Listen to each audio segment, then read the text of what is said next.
나스닥이 계속해서 상승하는 이유는 무엇 때문일까요? 우리나라 부동산 가격이 계속해서 상승하는 이유는 무엇일까요? 이 근본적인 질문에 대답을 하는 경우는 거의 없습니다. 교과서에 나오는 내용이 아니기 때문입니다. 이 부분은 제가 블로그를 하면서 찾아낸 것입니다. 자산 가격이 계속해서 상승하는 이유는 부채의 화폐화에 있습니다. 여기서 말하는 부채는 국가부채를 말합니다. 국가부채는 곧 국채를 의미합니다. 금본위 제도에서 화폐는 금입니다. 달러는 곧 금을 의미합니다. 현재 화폐는 자산이 아니라 부채를 의미합니다. 부채가 화폐화입니다. 부채는 자산입니다. 논리적으로 모순입니다. 이것이 바로 현대 화폐 시스템의 핵심입니다. 이 논리적 모순 때문에 부채의 화폐화를 금지합니다. 그러면 부채의 화폐화는 구체적으로 무엇을 말하는 것일까요? 부채의 화폐화는 연준이 국채를 매입하는 것을 말합니다. 연준과 정부는 한 몸입니다.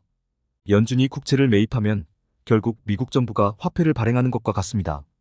이런 문제 때문에 부채의 화폐화를 법으로 금지했습니다. 2008년 양적 완화를 발표하면서 부채의 화폐화는 본격적으로 시작이 됩니다. 미국 정부 부채는 계속해서 늘어나고 있습니다. 2008년 이후 미국 국채 발행량은 늘어나게 되고 국채 가격은 급락하게 됩니다.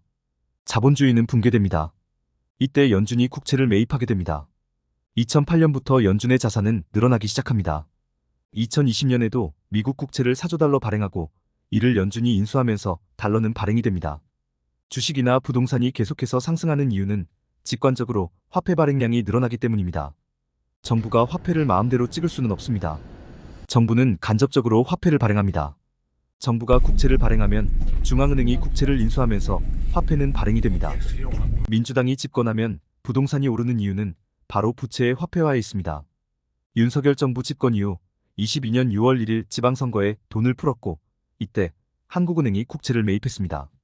22년 6월 연준의 자이언트 스텝 이후 한국은행은 국채 매입을 하지 않고 있습니다. 기재부도 국채 발행량을 최소화하고 있습니다. 적자 국채 발행보다는 외평채, 한국은행으로부터 차입 등으로 적자 국채는 거의 발행하지 않고 있죠. 문재인 정부 시절 부채의 화폐화로 본원 통화는 180조에서 270조로 50% 증가합니다. 본원 통화가 증가하면서 주식 부동산은 급등합니다. 윤석열 정부에서는 한국은행이 국채 매입을 하지 않으면서 본원 통화는 늘어나지 않고 있습니다. 올해에도 세수 결손은 30조 원이 발생합니다. 민주당이 집권하면 30조의 적자 국채를 발행합니다. 적자 국채를 발행하면 국채 가격은 하락합니다. 국채 수익률은 상승하죠. 이때 한국은행은 국채 시장에서 국채를 매입합니다. 본원 통화는 증가하게 됩니다. 시중 통화량이 늘어나면서 주식 부동산은 상승하게 됩니다. 우리나라는 민주당이 정권을 잡으면 부동산이 급등하는 이유이기도 합니다. 만약 민주당이 정권을 잡고 있었다면 우리나라 부동산은 급등했을 것입니다.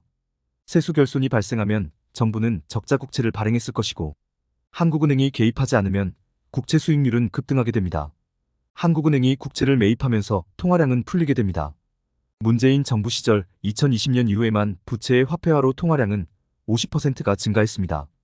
통화량을 이렇게 증가시키고 부동산 가격을 규제로 잡는다고 하니 풍선 효과로 부동산은 더 급등하게 됩니다. 현재는 부채의 화폐화를 하지 않고 있기 때문에 부동산 가격이 지속적으로 상승할 수 없습니다.